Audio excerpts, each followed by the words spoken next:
And then the third thing is it one that I can expand? So I'm not buying a franchise because I want to just own one unit. I'm buying a franchise because they've got the system, and it's a business system that is, basically makes it easy for you to start a unit. So it's not so much that the business itself, you can come up.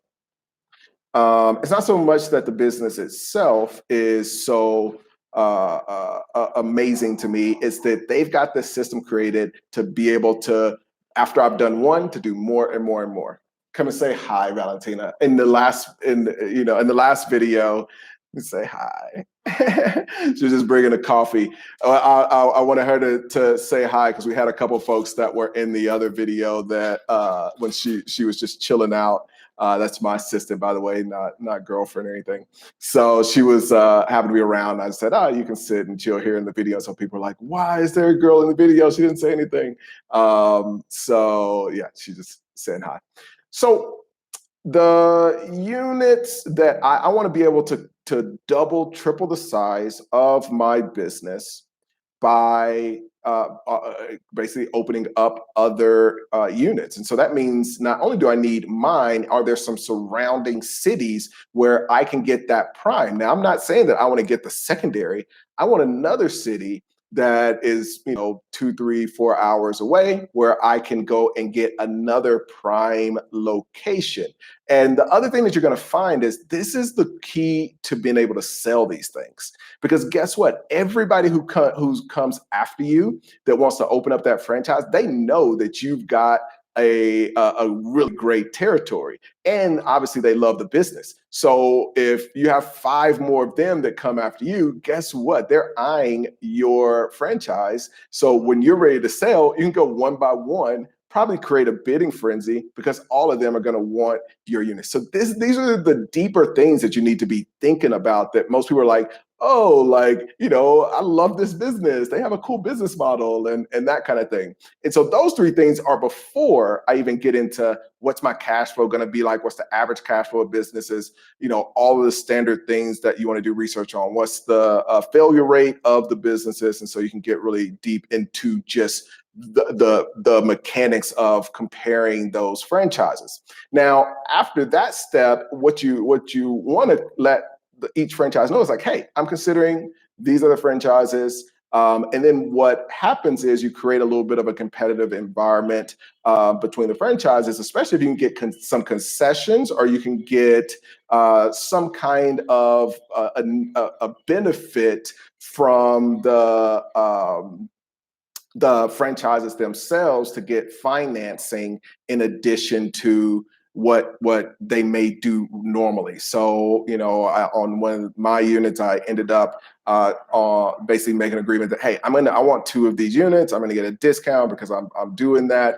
And you start to just negotiate some unique things, or, we'll give you a discount on the royalties for this period of time. And that becomes the second thing that you're comparing these 5 concepts between is, when you are buying any of these businesses, you want to negotiate just like you would if you were buying a single business.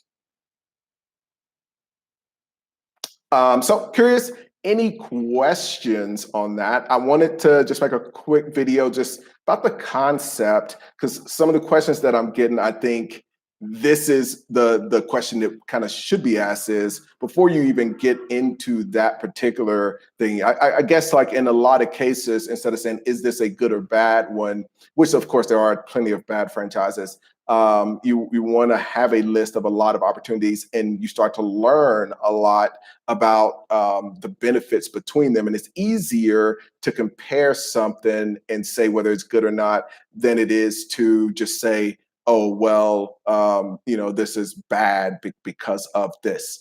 I know it's really interesting when it comes to this stuff.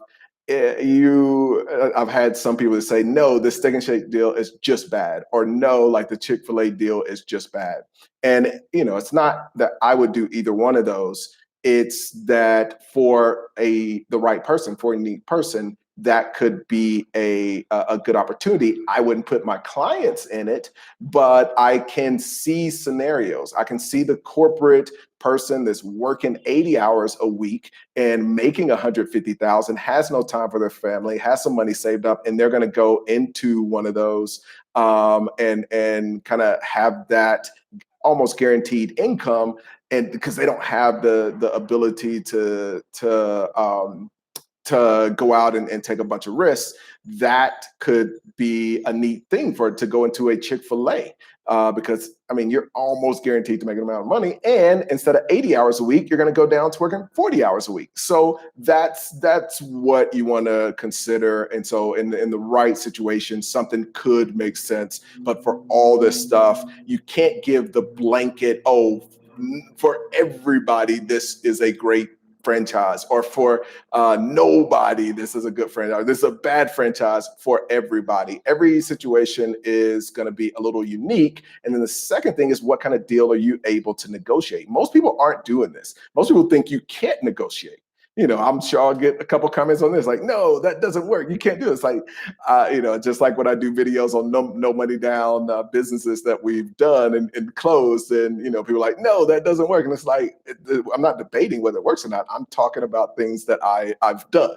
So, which is the other thing that I think is really crucial, is a great majority of your advice should come from the people that have actually done the exact strategy of whatever you're trying to do. So I focus on flipping franchises. I haven't owned a franchise for 20 or 30 years. So if somebody comes to me and they're like, hey, I want to own a franchise for the next 30 years and retire in it and blah, blah, blah, then I can give them a little bit of advice, but they should, in addition to that, go and talk to somebody who's done that strategy. I flipped franchises, so I didn't really hold on to them for more than 3 years or so on average.